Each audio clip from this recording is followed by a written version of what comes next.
Hey, what's going on, guys? It's your boy, Nerd Modon, and today is Wednesday, so we have yet again another episode of Would You Rather. This is a video series where I'll be going over approximately 5 questions and determining which one is less likely to be invasive. So with the rules and guidelines reviewed, let's start off the episode. So coming in at our first Would You Rather question, I have, would you rather have a needle stuck up your butt or your pee hole for a year?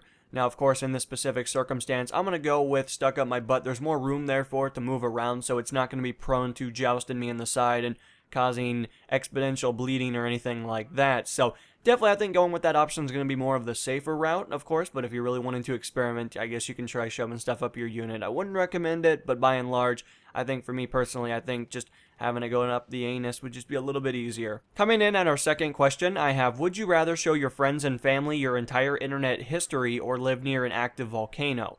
Now, of course, I'm going to go with show friends and family my internet history just because I really don't do anything that would really appall them. I mean, if they're interested, they can see all the YouTube videos I watch, but that's just gaming stuff, so I don't imagine that's going to pique their interest. And, when it comes down to it, there really isn't a whole lot that I'd be ashamed of by itself, considering that it's natural and most things that I do anyway are what I desire or I have a passion for, so by itself, there isn't really anything to get overly excited about. But of course, living next to an active volcano probably wouldn't be that bad as well, considering that you usually have a fair amount of warning, as well as you're pretty much faster than the lava that's going to be coming out of it anyway. So I don't imagine that would be terribly bad. Now, of course, the ash and everything would really screw your lungs up, and you could probably die by that alone. But I'm just saying, when it comes down to it, active volcanoes really aren't on my top 10 things that I'm really worried about when it comes down to dying or being burned alive by itself. So either way you look at it, there's really not a whole lot of bad things, but I feel like just going with the safer option of showing, your family and friends your history on the internet probably wouldn't be too bad by itself unless you're into some freaky stuff. Then, of course, maybe a volcano is going to be your best option. Coming in at our third question, I have, would you rather forget who you are or forget who everyone you know is? Now, of course, I'm going to go with forget who everyone I know is, considering that I feel like if you lose the perception of who you are, you have pretty much died by itself. Could you imagine waking up in your body at the age that you currently are and not having a clue what your name is or really anything about you? You would be on a clean slate. I guess that would be an advantage, if you made a lot of mistakes in life and you had really screwed yourself into the next position. But by and large, I would imagine most of you guys probably haven't done that, and myself included. There's not a whole lot that I look back on and go, man, that was a terrible decision. There's very little things that I can list on 10 fingers that would really account for that. Now, by itself, I feel like all the passions I have, all the hobbies that I do, really make me who I am. They allow me to be the person that I want to be and strive to become something better. And I feel like losing all that would just be, a position of myself being lost. I would lose so much of the enjoyment that I have in life by itself, and that would just not be very fun. Now, of course, forgetting who everyone is definitely not going to be something very exciting. It's probably not on your list of things to do anytime soon, as well as aspirations that you have for yourself. Myself included. I mean, it would definitely be bad. I'd lose a lot of great friends, but I imagine they would probably re-enter themselves into my life. They would know that something was up and that, you would come across very strong, that they would want to help you out. They would want to hopefully be the friend that they're trying to be or trying to impose to you that they are.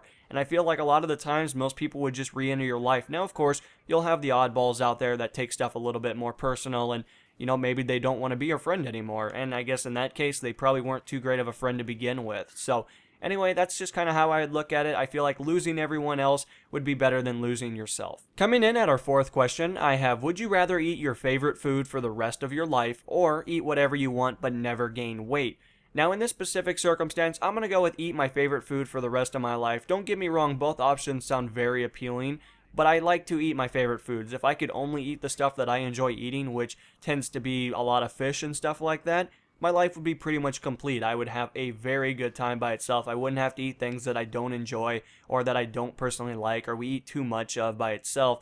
And with that said and done, I don't know, I feel like it would just be pretty enjoyable. Now, of course, I have a high metabolism, so I'm in a different category. I basically will get best of both worlds in this circumstance, considering that I can eat a large amount of food and never gain weight. I have to eat something like 6,000 calories to start beginning to gain weight. You eat the original 2,000 to stay alive, and you kind of just calculate that onward. But by itself, I burn a lot of calories just by almost doing nothing, and it's pretty awesome by itself. Now, of course, high metabolism will eventually fade off into something that's not as great and I'll have to worry more about it. But I'd imagine I have like another 10 years of this before it starts to become more of a problem. But by and large, eating food really isn't that big of a deal. Accounting for calories and being able to exercise and do things that most basic humans do on a day-to-day basis is first nature to many of us. So it's really never going to be a problem for a majority of us, and by itself, I'd imagine it would be pretty enjoyable to do the things that you currently like to do, as well as kind of losing some weight along the way. And finally, coming in at our 5th question, I have, would you rather always have messy, unkept hair or always have stains on your clothes?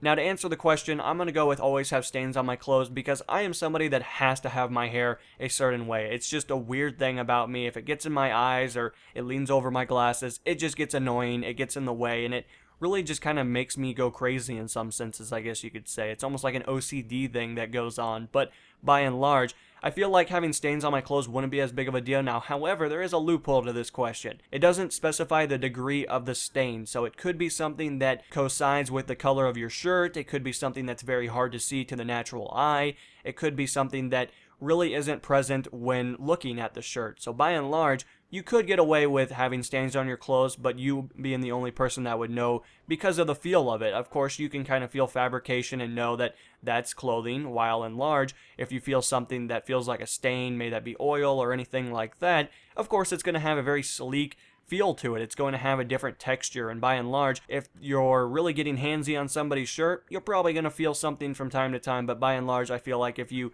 use this little loophole that we just created, I don't think it would be that big of a deal. But anyway, guys, that would be my answer for that question. I feel like I kind of cheated a little bit, but by and large, it's going to be something that's going to be present no matter how you look at it. So I hope you guys enjoyed today's episode. Of course, if you guys would like to leave some recommendations for future episodes, of course, I do pick your guys' questions first, so you have a very high chance of always getting your question in the episode. But by and large, guys, I will see you in the next installation, and until then, this is Animo, and I'm going to be signing out, guys. Peace.